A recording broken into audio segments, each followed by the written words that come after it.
நடிகர் விஜயின் கட்சி கொடியில் இடம்பெற்றுள்ள வாகைப்பூவின் மருத்துவ நன்மைகளை பற்றி தெரிந்து கொள்ளலாம் வாங்க. அட நீங்க வேற, அந்த கொடியில இருக்கிறதே வாகைப்பூ இல்லன்னு ஒரு சர்ச்சை போயிட்டு இருக்கேன்னு கேக்குறீங்களா? எது எப்படியோ உண்மையான வாகைப்பூவுக்கு அநேக மருத்துவ குணங்கள் இருப்பதா கூறப்படுது. அதை பற்றி பார்க்கலாம் வாங்க.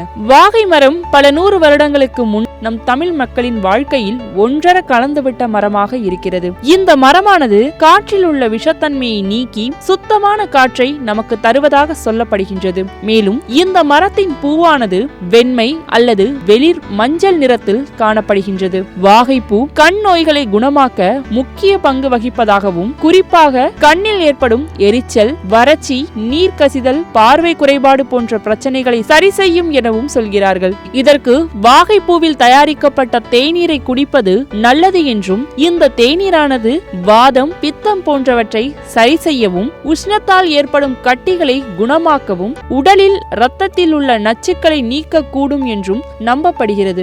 வாகை மலர்கள் அல்லது மொட்டுகளுடன் பொடி செய்து பிறகு அதை தண்ணீரில் போட்டு கொதிக்க வைத்து பாதி அளவு வந்ததும் ஆற வைத்து அதனுடன் தேன் கலந்து குடித்து வந்தால் கை கால் வலி போன்ற பிரச்சனைகள் சரியாகிவிடுமாம்.